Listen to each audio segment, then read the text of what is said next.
जय श्री राम। जय बजरंगबली। अयोध्या से बहुत दूर घने जंगलों के बीच एक प्राचीन नगर था। उस नगर में भैरवनाथ नाम का एक तांत्रिक रहता था। उसने वर्षों तक कठिन साधना की थी, लेकिन उसका उद्देश्य लोक कल्याण नहीं, बल्कि शक्ति और प्रसिद्धि प्राप्त करना था। धीरे धीरे उसे कुछ सिद्धियां प्राप्त हो गईं। अब वह लोगों को डराकर उनसे धन वसूलता था। वह घमंड से कहता, इस संसार में मुझसे बड़ा कोई नहीं, मेरे तंत्र के सामने देवता भी कुछ नहीं कर सकते। नगर के लोग भयभीत रहते थे। एक दिन कुछ भक्त गांव के मंदिर में बैठकर श्री राम का भजन कर रहे थे। वे पूरे प्रेम से गा रहे थे, श्री राम जय जय राम। उद्धरण चिन्ह। भैरवनाथ वहां पहुंचा। उसने क्रोध से कहा, ये भजन बंद करो, अब इस नगर में केवल मेरी पूजा होगी। लेकिन भक्त शांत रहे। एक वृद्ध संत बोले, बेटा, शक्ति का उपयोग सेवा के लिए होता है, भय फैलाने के लिए नहीं। भैरवनाथ ने अपने तंत्र से तेज आंधी उत्पन्न कर दी। दीपक बुझ गए। लोग डरकर भागने लगे, लेकिन संत आंखें बंद करके हनुमान जी का स्मरण करने लगे। अयोध्या में बैठे हनुमान जी को अपने भक्तों की पुकार सुनाई दी। उन्होंने श्री राम के चरणों में प्रणाम किया। श्री राम मुस्कुराकर बोले, हनुमान जाओ, लेकिन याद रखना, दंड अहंकार को देना है, व्यक्ति को नहीं। हनुमान जी तुरंत साधु का वेश धारण करके उस नगर पहुँचे। साधु रूप में हनुमान जी भैरवनाथ के सामने पहुँचे। उन्होंने शांत स्वर में कहा, बेटा, भगवान का नाम लेने वालों को क्यों रोकते हो? भैरवनाथ हंस पड़ा, तुम नहीं जानते मैं कौन हूँ। मेरी शक्ति से बड़े बड़े लोग कांपते हैं। साधु ने मुस्कुराकर कहा, यदि शक्ति पर इतना घमंड है, तो पहले अपने मन को जीत कर दिखाओ। ये सुनकर तांत्रिक क्रोधित हो गया। भैरवनाथ ने अपने मंत्रों से अग्नि का एक विशाल घेरा बना दिया। फिर उसने आकाश में काले बादल बुला लिए। चारों ओर भय का वातावरण छा गया। लोग कांपने लगे, लेकिन साधु शांत खड़े रहे। उन्होंने केवल एक बार कहा, जय श्री राम। उसी क्षण तेज प्रकाश फैला। सारा अंधकार समाप्त हो गया। तांत्रिक के सभी तंत्र मंत्र निष्फल हो गए। अब हनुमान जी ने अपना वास्तविक स्वरूप धारण किया। उनका विशाल रूप आकाश को छू रहा था। स्वर्ण मुकुट, लाल ध्वजा, हाथ में गदा और शरीर से निकलता दिव्य प्रकाश पूरे नगर को प्रकाशित कर रहा था। देवताओं ने आकाश से पुष्प वर्षा की। सभी भक्त भाव विभोर होकर बोले, जय बजरंगबली। भैरवनाथ का घमंड टूट चुका था। वह कांपते हुए हनुमान जी के चरणों में गिर पड़ा। उसकी आंखों से आंसू बहने लगे। वह बोला, प्रभु, मुझे क्षमा कर दीजिए, मैंने अपनी शक्तियों का दुरुपयोग किया। हनुमान जी ने उसे उठाया और कहा, सच्ची शक्ति वह है जो दूसरों की रक्षा करे। जो शक्ति अहंकार बढ़ाए, वह अंततः विनाश का कारण बनती है। उस दिन के बाद भैरवनाथ ने अपना तांत्रिक अहंकार त्याग दिया। उसने अपने आश्रम को सेवा का स्थान बना दिया। वह गरीबों की सहायता करने लगा। प्रतिदिन श्री राम का नाम जपने लगा। अब लोग उससे डरते नहीं थे, बल्कि उसका सम्मान करते थे। हनुमान जी अयोध्या लौटे। श्री राम ने प्रसन्न होकर कहा, हनुमान, तुमने एक और भटकी हुई आत्मा को सही मार्ग दिखा दिया। हनुमान जी ने विनम्रता से उत्तर दिया, प्रभु, आपके नाम की महिमा ही सबसे बड़ी शक्ति है। मैं तो केवल आपका सेवक हूँ। श्री राम ने कहा, जहाँ भक्ति होगी, वहाँ भय कभी नहीं रहेगा। अहंकार मनुष्य का सबसे बड़ा शत्रु है। शक्ति का उपयोग सदैव लोक कल्याण के लिए होना चाहिए। श्री राम का नाम और हनुमान जी की भक्ति हर प्रकार के भय और अंधकार को दूर करती है। जो अपनी भूल स्वीकार कर लेता है, उसके लिए सुधार का मार्ग हमेशा खुला रहता है। सभी भक्त एक स्वर में गाने लगे, श्री राम जय जय राम। जय हनुमान ज्ञान गुण सागर, पवन सुत हनुमान की जय। जय श्री राम। जय बजरंगबली। अयोध्या से पश्चिम दिशा में एक विशाल राज्य था। उस राज्य का राजकुमार वीरेंद्र अपनी अद्भुत युद्ध कला के लिए प्रसिद्ध था। बचपन से ही उसने धनुष, तलवार और गदा चलाना सीख लिया था। हर प्रतियोगिता में वही विजयी होता था। धीरे धीरे उसकी वीरता अभिमान में बदल गई। वह कहा करता था, मुझसे बड़ा योद्धा इस पृथ्वी पर कोई नहीं। मैं अकेला ही हजारों शत्रुओं को पराजित कर सकता हूँ।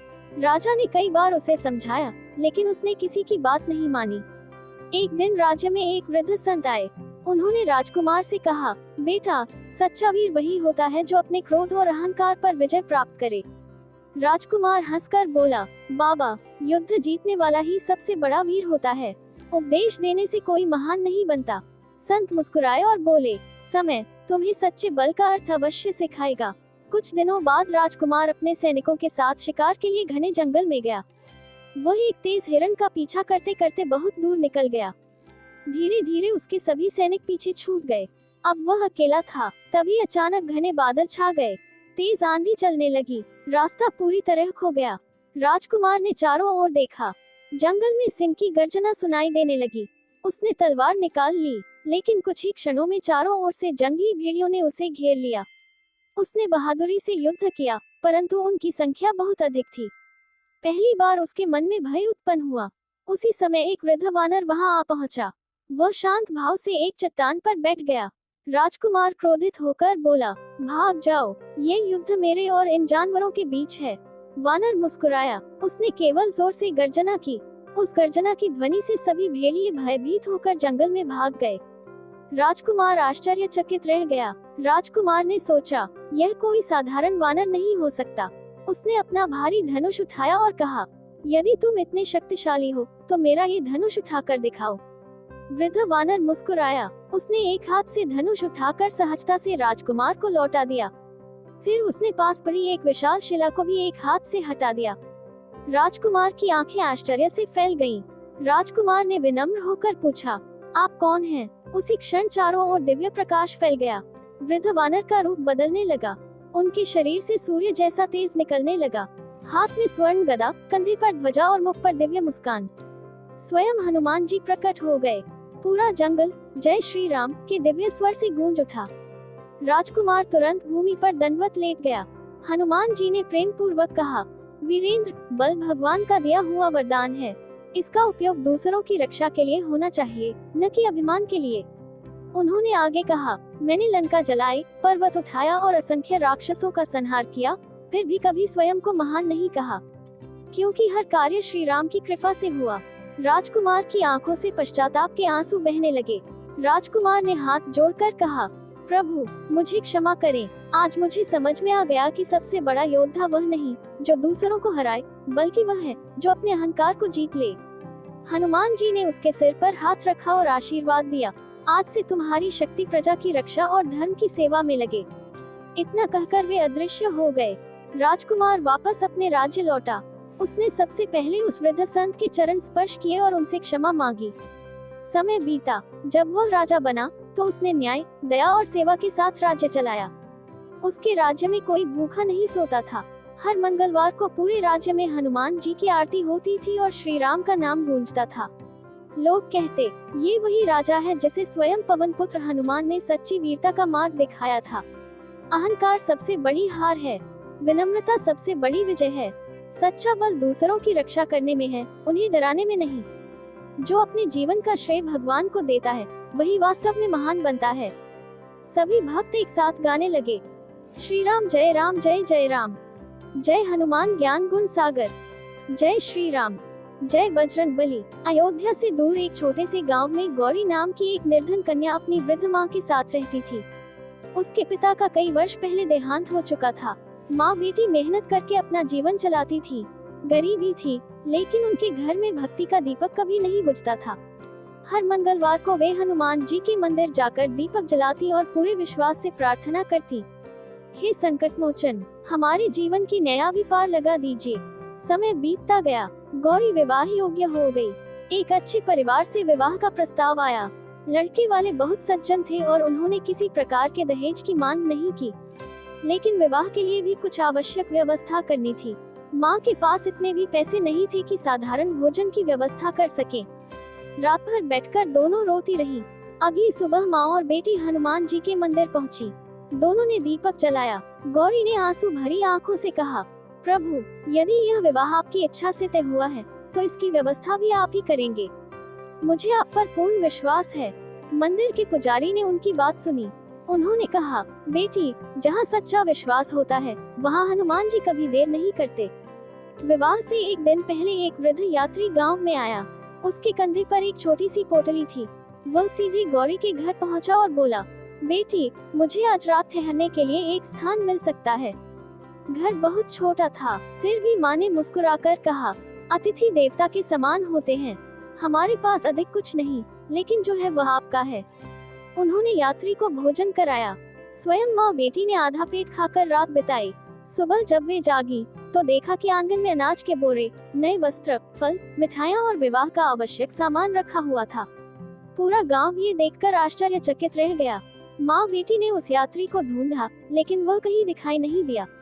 गांव के सभी लोग मिलकर विवाह की तैयारियों में जुट गए। मंडप फूलों से सजाया गया, भजन और मंगल गीत गूंजने लगे। विवाह अत्यंत श्रद्धा और आनंद के साथ संपन्न हुआ। सब लोग कह रहे थे, ऐसा लगता है जैसे स्वयं भगवान ने इस विवाह की व्यवस्था की हो। विवाह के बाद गौरी अपनी माँ के साथ हनुमान जी के मंदिर पहुंची। जैसे ही उन्होंने प्रणाम किया, मंदिर में दिव्य प्रकाश फैल गया। कुछ क्षणों के लिए उन्हें वही वृद्ध यात्री दिखाई दिया, फिर उसका रूप बदलने लगा। स्वर्ण मुकुट, दिव्य गदा, तेजस्वी मुखमंडल, स्वयं पवन पुत्र हनुमान उनके सामने प्रकट हुए। दोनों माँ बेटी भाव विभोर होकर उनके चरणों में गिर पड़ी। हनुमान जी ने कहा, जो भक्त कठिन समय में भी विश्वास नहीं छोड़ता, उसकी सहायता मैं अवश्य करता हूँ। तुम्हारी श्रद्धा ने मुझे यहाँ आने के लिए बाध्य कर दिया। उन्होंने आगे कहा, याद रखो, धन से बड़ा विश्वास होता है और वैभव से बड़ी भक्ति। इतना कहकर हनुमान जी अदृश्य हो गए। मंदिर में केवल उनकी दिव्य सुगंध और गूंजता हुआ स्वर रह गया। जय श्री राम। इस चमत्कार के बाद पूरे गांव में हर मंगलवार सामूहिक सुंदरकांड का पाठ होने लगा। गांव के लोगों ने मिलकर निर्धन परिवारों की सहायता करने का संकल्प लिया। किसी भी कन्या के विवाह में अब पूरा गांव सहयोग करता था। लोग कहते, जहां सेवा है वहीं हनुमान जी का निवास है। अयोध्या में श्री राम ने मुस्कुराकर हनुमान जी से कहा, हनुमान, तुमने फिर एक भक्त की लाज रख ली। हनुमान जी ने विनम्रता से उत्तर दिया, प्रभु, मैं तो केवल आपके भक्तों की सेवा करता हूँ। उनकी खुशी ही मेरी सबसे बड़ी पूजा है। श्री राम ने प्रेम से कहा, इसी कारण तीनों लोकों में तुम्हारी महिमा अमर रहेगी। सच्ची श्रद्धा कभी व्यर्थ नहीं जाती। भगवान सही समय पर अपने भक्तों की सहायता अवश्य करते हैं। अतिथि सेवा और दान से घर में सुख समृद्धि आती है। हनुमान जी उन भक्तों की लाज अवश्य रखते हैं जो कठिन परिस्थितियों में भी विश्वास नहीं खोते। सभी भक्त एक स्वर में गाने लगे, जय श्री राम, जय बजरंगबली। अयोध्या से बहुत दूर पर्वतों और घने वनों के बीच आनंदपुर नाम का एक सुंदर गांव था। गांव के लोग मेहनती, सरल और भगवान के भक्त थे।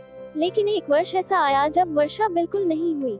नदियां सूख गईं, तालाबों में दरारें पड़ गईं, खेत बंजर हो गए, पशु पक्षी पानी के लिए भटकने लगे। गांव में चारों ओर निराशा फैल गई। गांव के मुखिया ने सभा बुलाई। उन्होंने कहा, यदि शीघ्र वर्षा नहीं हुई तो हमारा गांव भूख और प्यास से समाप्त हो जाएगा। कुछ लोग अपना गांव छोड़कर जाने लगे, लेकिन एक वृद्ध संत बोले, संकट के समय विश्वास नहीं छोड़ना चाहिए। जहां श्री राम का नाम गूंजता है, वहां हनुमान जी अवश्य आते हैं। संत की बात सुनकर पूरे गांव ने एक निर्णय लिया। हर शाम सभी लोग गांव के पुराने हनुमान मंदिर में एकत्र होने लगे। दीपक जलाए गए, घंटियां बजने लगी। सभी ने मिलकर श्री राम का नाम जपना शुरू किया। श्री राम जय जय राम। फिर श्रद्धा से सुंदरकांड का पाठ होने लगा। छोटे बच्चे, बुजुर्ग, महिलाएं और किसान सभी एक स्वर में भजन गाने लगे। पूरा वातावरण भक्ति से भर गया। उसी समय एक वृद्ध साधु गांव में आए। उनके वस्त्र धूल से भरे थे। वे बहुत थके हुए प्रतीत हो रहे थे। उन्होंने गांव वालों से कहा, क्या कोई मुझे थोड़ा जल और भोजन दे सकता है? गांव में स्वयं खाने को बहुत कम था। फिर भी एक गरीब किसान आगे आया। उसने अपनी अंतिम रोटी साधु को दे दी और कहा, महाराज, यदि हम भूखे रह जाएं तो कोई बात नहीं, लेकिन अतिथि भूखा नहीं जाना चाहिए। साधु मुस्कुराए। रात को मंदिर में भजन चल रहा था। अचानक मंदिर के दीपक बिना हवा के और अधिक तेज जलने लगे। एक मधुर सुगंध पूरे वातावरण में फैल गई। संत ने कहा, भक्तों, अपनी प्रार्थना जारी रखो। संकट मोचन हमारी पुकार सुन चुके हैं। सभी और अधिक श्रद्धा से भजन करने लगे। आधी रात के समय आकाश में तेज प्रकाश दिखाई दिया। बादलों के बीच एक विशाल दिव्य स्वरूप प्रकट हुआ। स्वर्ण मुकुट, लाल ध्वजा, हाथ में गदा और मुख पर तेजस्वी मुस्कान। स्वयं पवन पुत्र हनुमान आकाश में विराजमान थे। सभी ग्रामीण भूमि पर दंडवत लेट गए। हनुमान जी बोले, तुम लोगों ने केवल अपने लिए नहीं, पूरे गांव के लिए प्रार्थना की है। तुमने भूखे रहकर भी अतिथि की सेवा की। यही सच्ची भक्ति है। हनुमान जी ने श्री राम का स्मरण किया और आकाश की ओर देखा। कुछ ही क्षणों में काले बादल चारों ओर छा गए। तेज गर्जना हुई, फिर मूसलाधार वर्षा शुरू हो गई। सूखे तालाब भरने लगे, नदियां फिर से बहने लगी। धरती की प्यास बुझ गई। बच्चे वर्षा में आनंद से नाचने लगे। किसानों की आंखों से खुशी के आंसू बह निकले। कुछ ही सप्ताह में गांव के खेत फिर से हरे भरे हो गए। फसल लहलहाने लगी, पशुओं को चारा मिलने लगा। गांव में फिर से समृद्धि लौट आई। लेकिन गांव वालों ने इस चमत्कार का श्रेय अपनी मेहनत को नहीं, बल्कि श्री राम और हनुमान जी की कृपा को दिया। गांव के लोगों ने मिलकर एक संकल्प लिया, कोई भी भूखा नहीं सोएगा। हर मंगलवार सुंदरकांड का पाठ होगा। हर वर्ष वर्षा ऋतु से पहले वृक्ष लगाए जाएंगे। हर अतिथि का सम्मान किया जाएगा। संत मुस्कुराए और बोले, जहाँ सेवा, एकता और भक्ति होती है, वहाँ भगवान की कृपा स्वयं चलकर आती है। हनुमान जी अयोध्या लौटे। श्री राम ने प्रेम से पूछा, हनुमान, अनंतपुर के लोग अब प्रसन्न हैं। हनुमान जी ने हाथ जोड़कर कहा, प्रभु, आपकी कृपा से उनके खेत फिर से हरे हो गए हैं। अब वहाँ केवल भक्ति, सेवा और प्रेम का वास है। श्री राम मुस्कुराए और बोले, जो लोग मिलकर दूसरों का दुख बांटते हैं, मैं उनके जीवन में सुख अवश्य भर देता हूँ। सामूहिक प्रार्थना लोगों को एकजुट करती है। सच्ची भक्ति के साथ सेवा और करुणा भी आवश्यक है। कठिन समय में धैर्य और विश्वास नहीं छोड़ना चाहिए। हनुमान जी सदैव उन लोगों की सहायता करते हैं जो निस्वार्थ भाव से भगवान का स्मरण करते हैं। सभी भक्त एक स्वर में गाने लगे, श्री राम जय राम जय जय राम, जय बजरंगबली। आनंदपुर गांव में वर्षा होने के बाद चारों ओर हरियाली लौट आई थी। खेत लहलहाने लगे थे और किसानों के चेहरे फिर से खिल उठे थे। उसी गांव में गोपाल नाम का एक गरीब किसान रहता था। उसके पास केवल 2 बीघा जमीन थी, लेकिन वो बहुत मेहनती और ईमानदार था। हर सुबह खेत जाने से पहले वह हनुमान जी के मंदिर में जाकर दीपक जलाता और कहता, हे पवन पुत्र, मुझे धन नहीं चाहिए, बस इतनी शक्ति देना कि मैं मेहनत और ईमानदारी से अपना जीवन जी सकूं। एक दिन गोपाल खेत की जुताई कर रहा था। अचानक उसके हल से किसी कठोर वस्तु की आवाज आई। जब उसने मिट्टी हटाई तो वहाँ एक पुराना पीतल का घड़ा दिखाई दिया। उसने घड़ा खोला। अंदर चमचमाती हुई सोने की मुद्राएं और कुछ बहुमूल्य रत्न थे। गोपाल कुछ क्षण के लिए आश्चर्य में पड़ गया। उसके मन में विचार आया, यदि मैं ये धन रख लूं, तो मेरा परिवार जीवन भर सुख से रहेगा। लेकिन अगले ही क्षण उसे अपने पिता की सीख याद आई। बेटा, मेहनत से कमाया हुआ 1 रुपया भी बेईमानी से मिले 1000 रुपयों से अधिक मूल्यवान होता है। गोपाल ने निश्चय किया कि वह ये घड़ा राजा को सौंप देगा। जब गांव वालों को ये बात पता चली तो कुछ लोगों ने कहा, ये धन तुम्हें मिला है, इसलिए अब ये तुम्हारा है। लेकिन गोपाल मुस्कुराकर बोला, जो मेरा नहीं है उसे मैं अपना कैसे कह सकता हूँ। उसी शाम एक वृद्ध किसान उसके घर आया। उसके कपड़े साधारण थे और हाथ में एक लकड़ी की लाठी थी। उसने कहा, बेटा, मैं बहुत दूर से आया हूँ, क्या आज रात मुझे अपने घर ठहरा लोगे? गोपाल ने तुरंत उनका स्वागत किया। उसकी पत्नी ने घर का बचा हुआ भोजन अतिथि को प्रेम से परोस दिया। रात को वृद्ध किसान ने पूछा, यदि तुम्हें इतना धन मिल गया है तो फिर तुम इतने साधारण घर में क्यों रह रहे हो? गोपाल ने उत्तर दिया, बाबा, वह धन मेरा नहीं है, मैं उसे कल राजा को सौंप दूंगा। मेरे लिए सबसे बड़ा धन मेरा ईमान और भगवान का विश्वास है। वृद्ध किसान मुस्कुरा दिए। अगले दिन गोपाल वह घड़ा लेकर राजदरबार पहुंचा। राजा उसकी ईमानदारी देखकर बहुत प्रसन्न हुए। उन्होंने कहा, ऐसे सत्यवादी व्यक्ति के कारण ही राज्य महान बनता है। राजा ने घोषणा की कि घड़े का आधा धन राज्य के खजाने में जाएगा और आधा धन गोपाल को पुरस्कार स्वरूप दिया जाएगा। लेकिन गोपाल ने कहा, महाराज, मुझे केवल उतना ही दीजिए जितना मेरे परिवार के सम्मान पूर्वक जीवन के लिए पर्याप्त हो। शेष धन से गरीबों, अनाथों और मंदिरों की सेवा कीजिए। पूरा दरबार उसकी विनम्रता देखकर भावुक हो गया। उस रात वही वृद्ध किसान फिर गोपाल के सामने प्रकट हुए। इस बार उनके शरीर से दिव्य प्रकाश निकलने लगा। क्षण भर में उनका रूप बदल गया। स्वर्ण मुकुट, विशाल गदा, लाल ध्वजा और तेजस्वी मुख। स्वयं हनुमान जी प्रकट हुए। गोपाल और उसकी पत्नी उनके चरणों में गिर पड़े। हनुमान जी ने कहा, गोपाल, धन से बड़ा धन सत्य है। जिसने ईमानदारी नहीं छोड़ी, उसे संसार की कोई शक्ति गरीब नहीं बना सकती। उन्होंने आगे कहा, तुम्हारे घर में सदैव अन्न, सुख और संतोष बना रहेगा। तुम्हारी आने वाली पीढ़ियां भी धर्म और सत्य के मार्ग पर चलेंगी। इतना कहकर उन्होंने अपना हाथ गोपाल के सिर पर रखा। उसके हृदय में अद्भुत शांति भर गई। कुछ दिनों बाद गोपाल ने अपने पुरस्कार से गांव में एक कुआं खुदवाया। गरीब बच्चों के लिए पाठशाला बनवाई। हर मंगलवार हनुमान मंदिर में भंडारे की व्यवस्था शुरू की। अब लोग उसे केवल किसान नहीं, बल्कि धर्म का सेवक कहने लगे। अयोध्या में श्री राम ने हनुमान जी से कहा, हनुमान, संसार में अभी भी ऐसे लोग हैं जो सत्य के लिए सब कुछ त्याग सकते हैं। हनुमान जी ने मुस्कुराकर उत्तर दिया, प्रभु, जहाँ सत्य और ईमानदारी होती है, वहाँ आपकी कृपा स्वयं चली आती है। श्री राम ने कहा, ऐसे भक्तों की रक्षा का कार्य सदैव तुम्हें ही सौंपता हूँ। ईमानदारी सबसे बड़ा धन है। मेहनत से कमाया हुआ अन्न सबसे पवित्र होता है। सच्चा भक्त कभी बेईमानी का मार्ग नहीं चुनता। हनुमान जी सदैव सत्य और धर्म के मार्ग पर चलने वालों की रक्षा करते हैं। सभी भक्त एक स्वर में गाने लगे, श्री राम जय जय राम, जय बजरंग बली।